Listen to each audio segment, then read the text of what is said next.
একদিকে মার্কিন president Donald ট্রাম্পের 50% ট্যারিফের হুমকি, অন্যদিকে রুশ প্রেসিডেন্ট ভ্লাদিমির পুতিনের সস্তায় রাশিয়ার তেল কেনার প্রস্তাব বা সুযোগ। মাঝখানে দাঁড়িয়ে ভারতের প্রধানমন্ত্রী নরেন্দ্র মোদী বিশ্বের তৃতীয় বৃহত্তম তেল ভোক্তা দেশের হাতেই এখন ভূ রাজনৈতিক ভবিষ্যৎ, যার এক সিদ্ধান্ত বদলে দিতে পারে বৈশ্বিক শক্তির মানচিত্র।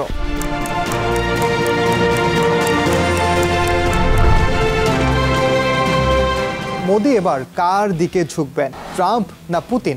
রাশিয়ার সঙ্গে পুরনো বন্ধুত্ব রক্ষা করবেন, নাকি ট্রাম্পের ট্যারিফের আগুন এড়িয়ে ব্যবসা বাঁচাবেন, নাকি চীনের মতো নীরব নিরপেক্ষতার কৌশল নেবেন? তাই জানাবো এবারের দৃশ্যপটে। সঙ্গে আছে আমি ওমরিনা।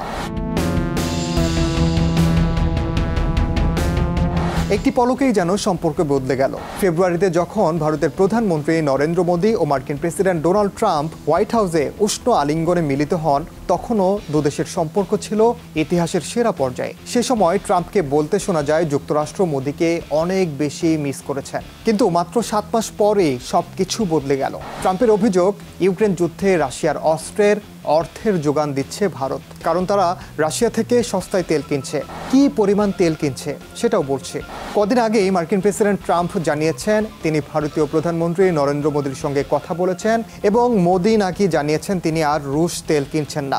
যদিও নয়াদিল্লির দাবি ট্রাম্পের সঙ্গে মোদীর এমন কোনো ফোন আলাপ সম্পর্কে তারা অবগত নন। এরপরই আবার ট্রাম্পের বিপুল শুল্ক আরোপের হুমকি।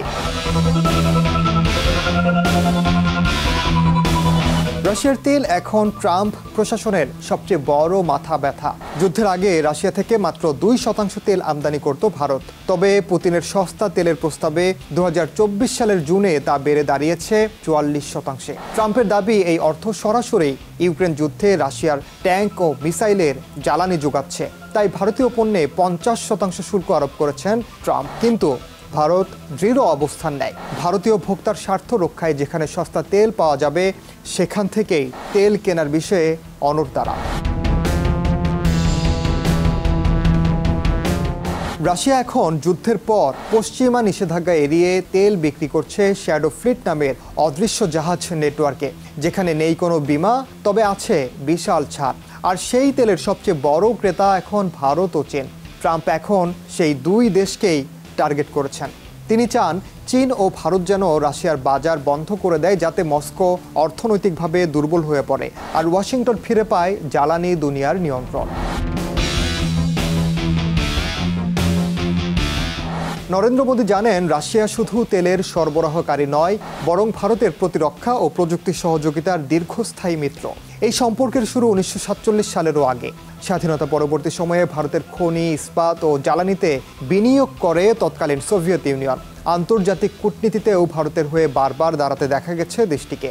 অবজারভার রিসার্চ ফাউন্ডেশনের ফেলো অ্যালেক্সেই জাখারোভ বলেন, এই ঐতিহাসিক স্মৃতি এখনও দুদেশের নেতৃত্বে রয়েছে। তারা জানে সবচেয়ে কঠিন সময়ে একে অপরকে পাশে পেয়েছিল।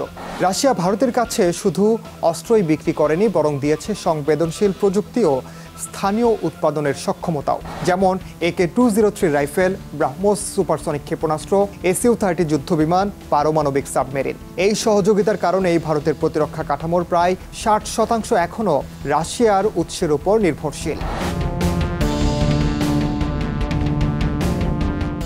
তবে সম্পর্ক সবসময় মসৃণ ছিল না। অস্ত্র সরবরাহে দেরি, অতিরিক্ত ব্যয় এবং মান সমস্যা নিয়ে ভারতের অসন্তোষ বাড়ছে। তাই মোদী সরকার ধীরে ধীরে স্থানীয় উৎপাদনের দিকে ঝুঁকে পড়ে। আর 2021 সালের পর রাশিয়ার সঙ্গে নতুন কোনো প্রতিরক্ষা চুক্তি সই করেনি মোদী সরকার। তবু বন্ধনটা এখন অবিচ্ছেদ্য, কারণ পারমাণবিক সাবমেরিন, রেডার সিস্টেম ও স্পেয়ার পার্টের মতো গুরুত্বপূর্ণ ক্ষেত্রগুলোতে ভারত এখনও রাশিয়ার উপর নির্ভরশীল।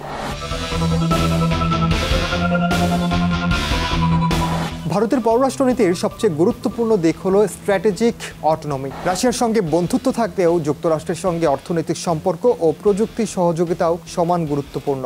জাখারোভ বলেন, ভারত কখনোই এক পক্ষ বেছে নেয় না, দেশটি সবার সঙ্গে খেলতে জানে। রাশিয়ার কাছ থেকে অস্ত্র নেয় আর যুক্তরাষ্ট্রের কাছ থেকে প্রযুক্তি। এটাই ভারতের নীতির সারমর্ম, না পশ্চিমা ব্লক না পূর্ব ব্লক, বরং ভারতীয় কেন্দ্রিক ব্লক।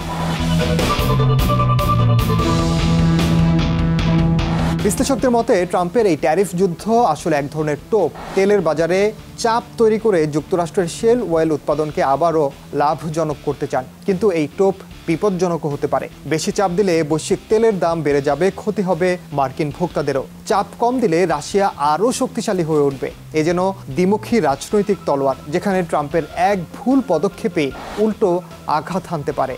2025 সালের শেষের দিকে ভারত দিনে প্রায় 1.9 মিলিয়ন ব্যারেল রাশিয়ান তেল কিনছে।